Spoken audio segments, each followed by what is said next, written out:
कभी सोचा है कि तुर्की में बैठे एक सुल्तान के लिए भारत में लाखों लोग सड़कों पर क्यों उतर आएंगे? आज हम भारतीय इतिहास के एक ऐसे ही अनोखे आंदोलन की कहानी में उतर रहे हैं जो दो बिल्कुल अलग-अलग दुनियाओं के टकराने से पैदा हुआ था। चलिए शुरू करते हैं। तो सवाल यही उठता है कि आखिर ये हुआ कैसे? तुर्की में हो रही एक घटना ने हजारों मील दूर भारत में क्रांति की आग कैसे जला दी? इन दोनों के बीच में वो कौन सी कड़ी थी जिसने इन्हें जोड़ दिया? चलिए इसका पता लगाते हैं। ठीक है, तो कहानी के पहले सिरे को पकड़ते हैं, जो हमें ले जाता है 1919 के भारत में। उस वक्त पूरा देश मानो गुस्से और बेचैनी की आग में सुलग रहा था। माहौल पहले से ही बहुत गर्म था और फिर कुछ घटनाओं ने इस आग में घी का काम किया। देखिए, 1919 में हालात कितनी तेजी से बिगड़े। पहले मार्च में आया दमनकारी रॉलेट एक्ट, फिर अप्रैल में बड़े नेताओं की गिरफ्तारी और उसके ठीक बाद जलियांवाला बाग का वो भयानक नरसंहार। इन कुछ हफ्तों की घटनाओं ने भारतीय जनता को अंदर तक हिलाकर रख दिया।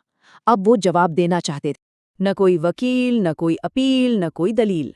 बस यही था रॉलेट एक्ट का सार। सोचिए, एक ऐसा कानून जो ब्रिटिश सरकार को किसी को भी बिना कोई कारण बताए, बिना मुकदमा चलाए जेल में डालने की ताकत देता था। जाहिर है, इस कानून ने पूरे देश में गुस्से की एक लहर दौड़ा दी।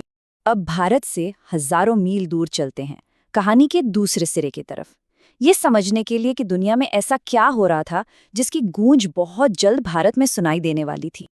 पहला विश्व युद्ध खत्म हो चुका था और दुनिया का नक्शा बदल रहा था। एक तरफ ब्रिटेन और उसके साथी देश जीते थे और दूसरी तरफ जर्मनी और ऑटोमन साम्राज्य की हार हुई थी।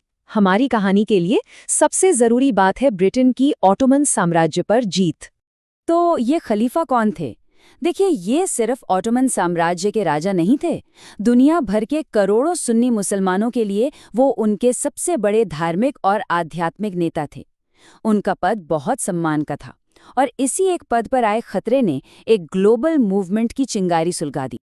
अब जो देश जीते थे, यानी ब्रिटेन और उसके साथी, उन्होंने तय किया कि हारे हुए ऑटोमन साम्राज्य को आपस में बांट लिया जाएगा और इसका सीधा सीधा मतलब था खलीफा के पद को ही खत्म कर देना। ये बात दुनिया भर के मुसलमानों के लिए एक बहुत बड़ा झटका थी। और यहीं इसी मोड़ पर आकर ये दो अलग अलग कहानियां जो हजारों मील दूर चल रही थीं, एक हो जाती हैं।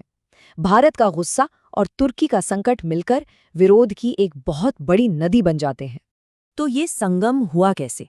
देखिए, भारत में मुस्लिम नेता, खासतौर पे अली ब्रदर्स, शौकत अली और मोहम्मद अली, उन्होंने खिलाफत के मुद्दे पर आवाज उठाने के लिए खिलाफत कमेटी बनाई और फिर एक बहुत ही दूर की सोच वाला कदम उठाया गया। महात्मा गांधी को इस कमेटी का अध्यक्ष बना दिया गया। गांधी जी ने इस मौके को फौरन पहचान लिया। उन्हें लगा कि ये हिंदू मुस्लिम एकता का एक ऐसा मौका है जो शायद अगले 100 साल में भी ना आए। तो खिलाफत कमेटी की मांगें क्या थी? ये 3 मुख्य मांगें थीं जिन पर कोई समझौता नहीं हो सकता था। ये मांगें सिर्फ जमीन के टुकड़ों के बारे में नहीं थी, बल्कि ये करोड़ों लोगों की धार्मिक पहचान और सम्मान से जुड़ी थी। और इन्हीं मांगों को लेकर वो ब्रिटिश सरकार के पास गए। और यहाँ गांधी जी ने एक लकीर खींच दी, एक सीधी सादी चेतावनी कि अगर ब्रिटेन ने तुर्की के साथ कुछ भी ऐसा किया जिससे भारतीय मुसलमानों की भावनाएं आहत हुईं, तो पूरा भारत सरकार के साथ असहयोग करेगा। मतलब कोई सहयोग नहीं। तो ठीक है, बातें हो गई, मांगे रख दी गईं, चेतावनी भी दे दी गई। लेकिन जमीन पर इसका असर क्या हुआ? ये असहयोग आखिर दिखता कैसा था? चलिए देखते हैं। लेकिन बहिष्कार की बात करने से पहले ना, एक चीज समझना बहुत जरूरी है। वो है उस वक्त का माहौल।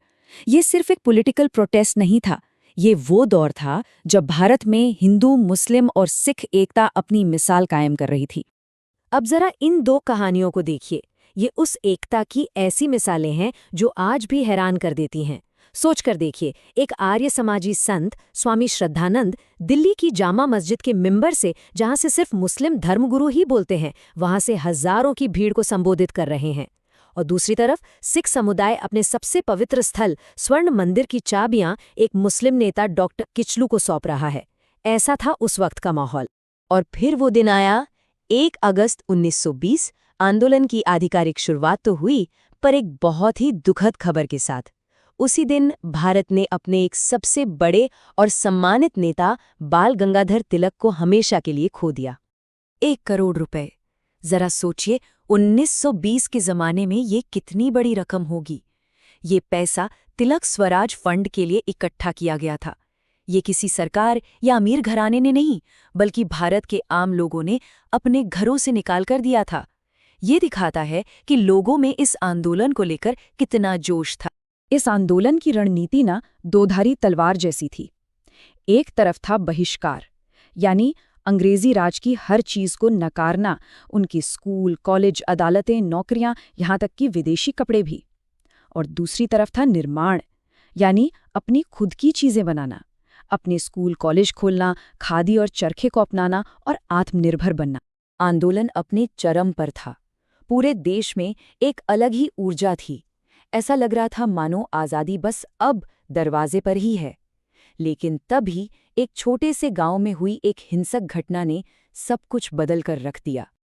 आप देखिए कि कुछ ही दिनों में क्या से क्या हो गया। एक तरफ पूरे देश में जोरदार प्रदर्शन हो रहे हैं, गांधी जी एक और बड़े अभियान की तैयारी कर रहे हैं, और फिर 5 फरवरी को चौरी चौरा की घटना होती है। और ठीक एक हफ्ते बाद 12 फरवरी को गांधी जी अचानक पूरे आंदोलन को वापस ले लेते हैं। तो हुआ ये था कि चौरी चौरा नाम के गांव में पुलिस ने प्रदर्शनकारियों की भीड़ पर गोली चला दी, जिसमें 3 लोगों की मौत हो गई। इसके जवाब में गुस्साई भीड़ ने पुलिस स्टेशन में ही आग लगा दी, जिसमें अंदर मौजूद 22 पुलिस वाले मारे गए। ये वो हिंसक घटना थी जिसने गांधी जी को झकझोर कर रख दिया। तो सवाल ये उठता है कि आंदोलन वापस क्यों लिया गया। इस पर 2 बड़ी थियरीज हैं। एक तो वो जो गांधी जी ने खुद कहा कि आंदोलन ने अहिंसा का रास्ता छोड़ दिया था, और एक हिंसक आंदोलन से सच्ची आज़ादी नहीं मिल सकती। वहीं कुछ इतिहासकार ये भी मानते हैं कि आंदोलन की रफ्तार अब धीमी पड़ रही थी। लोग कब तक अपनी नौकरियां और पढ़ाई छोड़ते? तो शायद ये घटना आंदोलन को एक सही मोड़ पर खत्म करने का एक मौका बन गई। लेकिन हर कोई इस फैसले से सहमत नहीं था। उस वक्त के एक और बड़े नेता सुभाष चंद्र बोस ने इसे एक राष्ट्रीय आपदा कहा। उनका मानना था कि जब जनता पूरे जोश में थी, तब आंदोलन को रोकना एक बहुत बड़ी गलती थी। तो आखिर हम इसे कैसे देखें? क्या ये एक दुखद गलती थी जिसने आज़ादी को और दूर कर दिया, या फिर अपने सबसे बड़े सिद्धांत अहिंसा को बचाने के लिए दी गई एक जरूरी कुर्बानी? इस विशाल आंदोलन की इसी जटिल विरासत पर सोचने के लिए हम आपको इसी सवाल के साथ छोड़ते हैं।